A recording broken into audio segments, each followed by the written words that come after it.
So how was it for you getting into the industry? I had quite a lot of, let's say, patchy experience. I actually went to Peldon Rose for 2 weeks when I was in high school for work experience.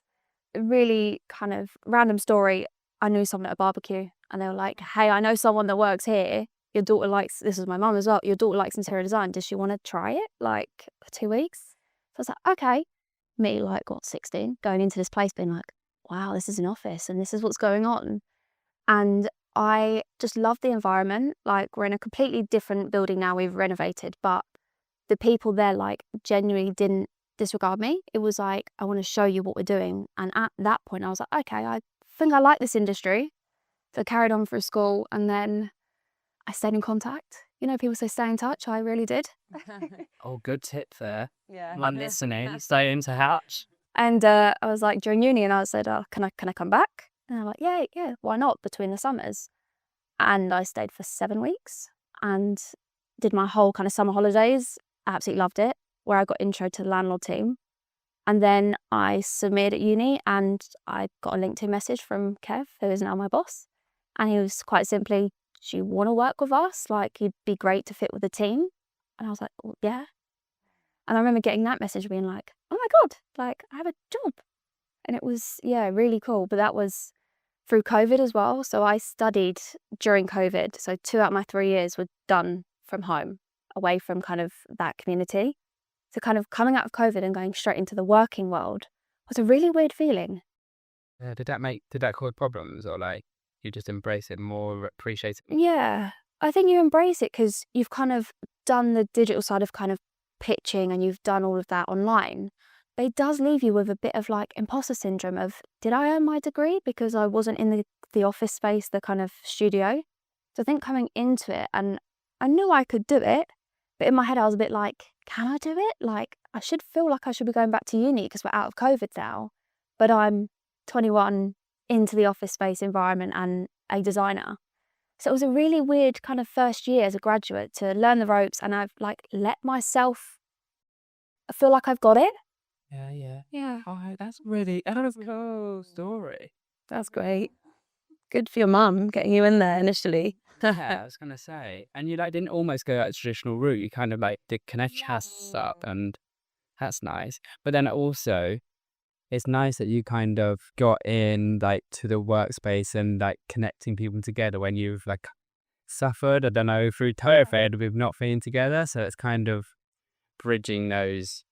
You see the value, you see the importance of coming together. Yeah. I mean, 100%. oh, that's nice. Wow. What a journey. Yeah, what a journey. Yeah. That's quite nice, isn't it? If you've got friends at barbecues. That's awesome. I know. No, not the standard journey, but yeah, it showed me quite early on what I wanted to do.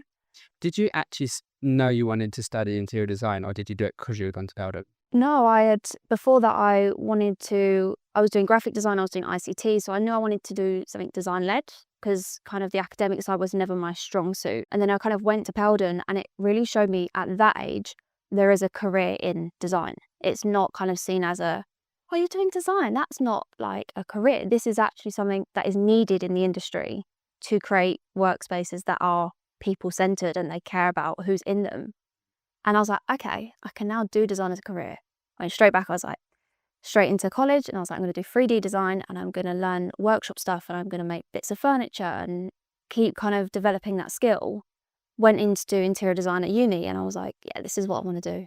So I went back and solidated that kind of feeling. Oh, it's cool. It's cool you got that exposure. Oh, you switched from interior design to. What's the sense between interior design and plastic? You're kind of laughing at me because it's probably huge. No, well, it's like intertwined, I'd say, but we as strategists are like very much involved at the beginning before a brief may even be captured, and we'll just get in there with the organisation, maybe create a vision with them, help them understand what they need and what they want, and then piece together the brief, and that's what we would hand over to our designers. I see it's all the piece before. Yeah, but we're also involved throughout, and yeah, it's. So what made you do that jump change? I think I just found that I absolutely love the client interactions and meeting the people who are going to work in these spaces. And a lot of what we do is like workshops and surveys, and it's like the data gathering and it's understanding you know, how they're working now, how they want to work in the future. I just loved it. I just kind of like the chat, to be honest. I like chatting to people. But yeah, I guess, yeah, our teams are really interlinked, and I have a few chats around the office, and there was an opening, and yeah, went for it. It's been cool. Yeah, because it's nice to be able to move within a. So it's so good about Moser, that global, Yeah. and it does so much, doesn't it? Yeah. They were very supportive. I did have to interview still. Yes, of course. It was a bit, yeah, interviewing with people you already know, but yeah, they're very supportive, and I'm, yeah, happy they let me do it. That's very cool. So going into like the world is going to be shaped by your generation, massive, right? If you say so. No, too right. So what are you going? How are you going to be taking like office design strategy? Like what? How are your generation going to influence that, change that?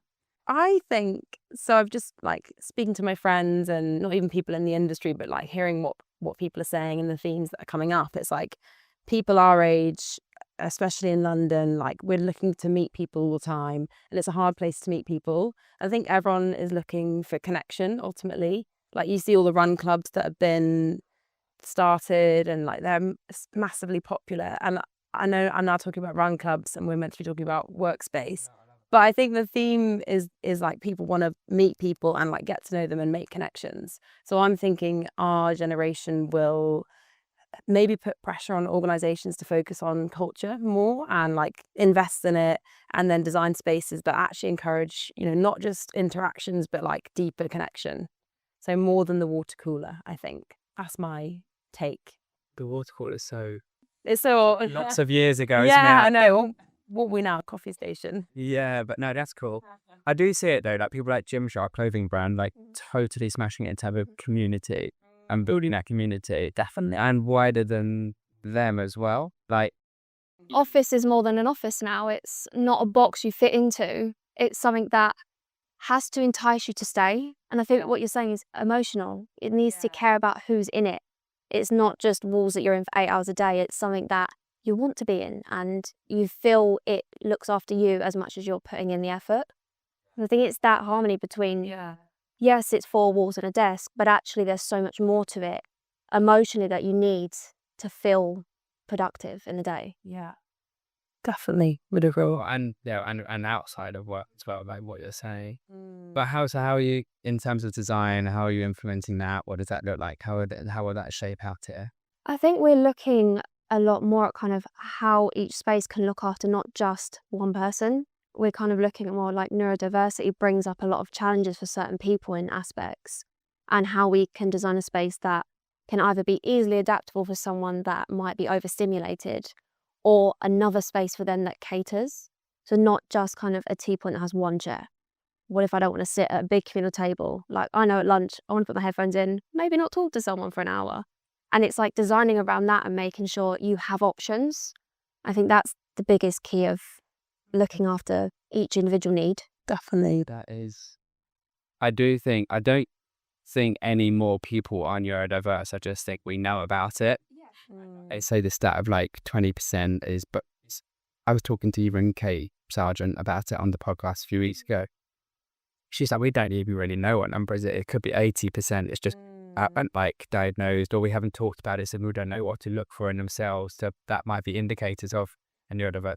And then sort of on the spectrum somewhere, essentially. So we've all got our little quirks and how we design. I think I love that topic.